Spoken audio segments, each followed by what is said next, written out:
انا عايزه اعرف.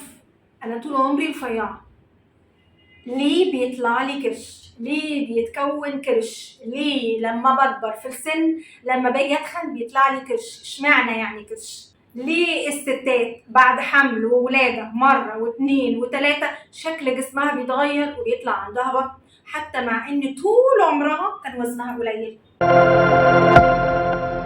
السلام عليكم ورحمة الله، أخباركم إيه؟ يا رب تكونوا دايما بخير وبصحة. اللي يشوفني أول مرة، أنا الدكتورة عزة شعبان جودة، استشاري التغذية العلاجية والتجميل، والنهاردة هنتكلم ليه بيطلع لي كرش.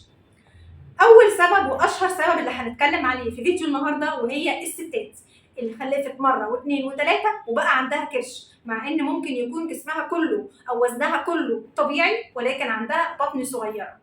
ليه؟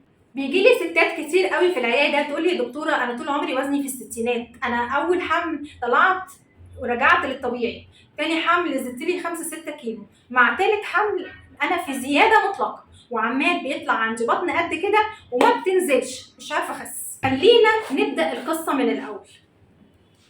القصه بتبدا من اول يوم حمل.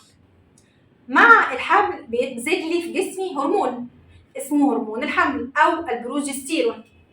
شكل جسمي الجزء اللي تحت ده بيتغير، جسمي بيأهل نفسه على استقبال البيبي اللي هيوزنه هيزيد في بطني. يعني انا بطني هتشيل بيبي وزنه 2 كيلو، الى جانب حواليه ميه 2 كيلو، في عندي جهاز حجمه قد كده قد الكمثريه هيكبر وهيبقى حجمه قد كده، فبيعمل شويه تغيرات عشان يستقبل الزياده اللي هتتكون لي في منطقه البطن. فمن اول يوم بيبدا البروجستيرون فيه او هرمون الحمل يعلى، بيبدا جسمي شكله يتغير، زياده لتراكم الدهون في منطقه الجذع، عمود الفقري بتاعتي وعضلاتي بتتغير، تراكم الدهون بيزيد بشكل كبير جدا في البطن. ليه؟ لان انا الرحم بتاعي ده هيكبر. لما هيكبر لو انا ما عنديش شويه دهون حوالين الرحم وحوالين المبايض وحوالين الاجهزه اللي جوه، ممكن يضغطوا على بعض فيسبب ان يحصل مشكله من على الاجهزه. فعشان حمل البيبي ما يجيش على الاجهزه اللي وراه، ربنا عمل لنا عامل حمايه بان شويه من الدهون اللي هتتكون عندك بدل ما كانت هتتكون في دراعاتك ورجليكي هتتكون حوالين الرحم عشان تحميلي من الضغط اللي هيحصل من وزن الرحم ووزن البيبي ووزن الميه حوالين البيبي على الاجهزه اللي حواليها. فهرمون الحمل نفسه هو اللي بيغير تكوين جسمك، وهو اللي بيلعب في ترسيب الدهون في جسمك. دي اول نقطه. تاني نقطه، تصرفك انت اثناء الحمل. يعني ايه دكتوره؟ يعني انت هرمون البروجستيرون عندك زود لك الشهيه، خلى اكلك اكتر. ليه؟ لان انت محتاجه اكل زياده عشان البيبي اللي جواك.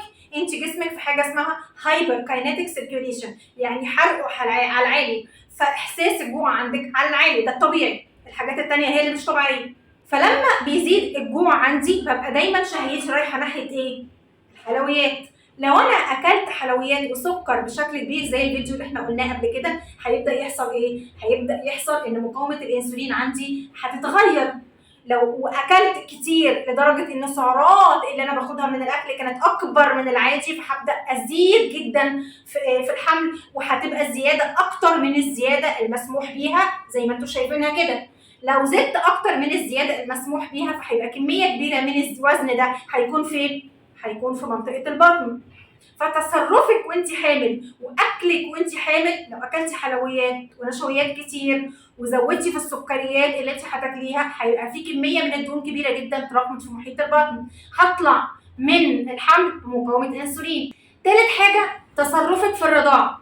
لو انت كنت طالعه زايده من الحمل 20 و30 كيلو واكتر من الزياده المسموح لك بيها على حسب وزنك وكتلتك العضليه، ده معناه ان كميه كبيره من الدهون كانت في منطقه مين؟ البطن. فانت بقى عندك استعداد لمقاومه الانسولين او عندك فعلا مقاومه انسولين. هيجي الرضاعه اول حاجه في فتره توتر بعد الحمل، فالكورتيزول عندي عالي. الكورتيزول عندي عالي في اي اكل هاكله زياده هيتراكم لي في محيط البطن. الكورتيزول عندي عالي نتيجه ما انامش كويس وابقى سهرانه طول الليل برضع البيبي، فاي اكل اكله زياده هيتراكم لي في محيط البطن. تالت حاجه ان البيبي اصلا نفسه بيسحب مني 500 سعر كل يوم، فانا لو انسانه طبيعيه وما باكلش اي اكل زياده انا بحس بالجوع نتيجه لفقد كميه من السعرات. لو اكلتيهم من حاجات عاديه مش هتزيدي، وبالعكس هتخسي نص كيلو في الاسبوع. لو زودتي اكلك حلويات ونشويات هتفتحي شهيتك اكتر ناحيتها، وهيبقى عندك شراهه ناحيه الحلويات اكتر ومش هتعرفي توقفي. ليه؟ لان انت اوريدي عندك مقاومه انسولين، ومقاومه الانسولين لوحدها بتزود الشهيه ناحيه الحلويات، فهتزودي كميه الاكل. وفي نفس الوقت انت عندك هرمون بيحول لك كل الدهون اللي انت بتاكليها لمحيط البطن.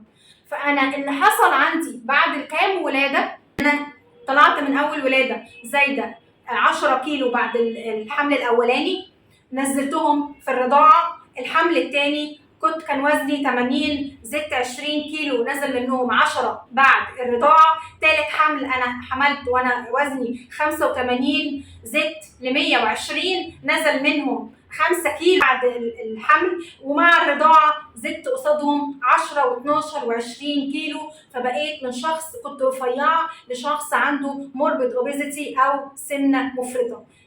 كل ده نتيجه لايه؟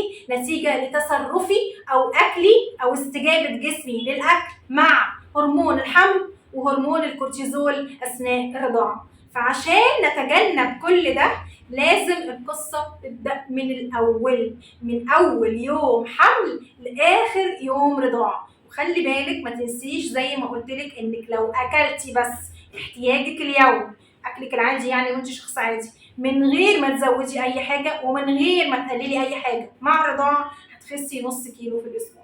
في الفيديو اللي جاي هنتكلم ازاي نتصرف اثناء الحمل واثناء الرضاعه عشان ما نطلعش من حمل ورضاعه بسمنه مفرطه ومقاومه انسولين. ما تنسوش تكتبوا لي تعليقاتكم وكومنتاتكم، كل واحده تقول لي زادت كام كيلو في الحمل. اشوفكم خير واشوفكم بصحه.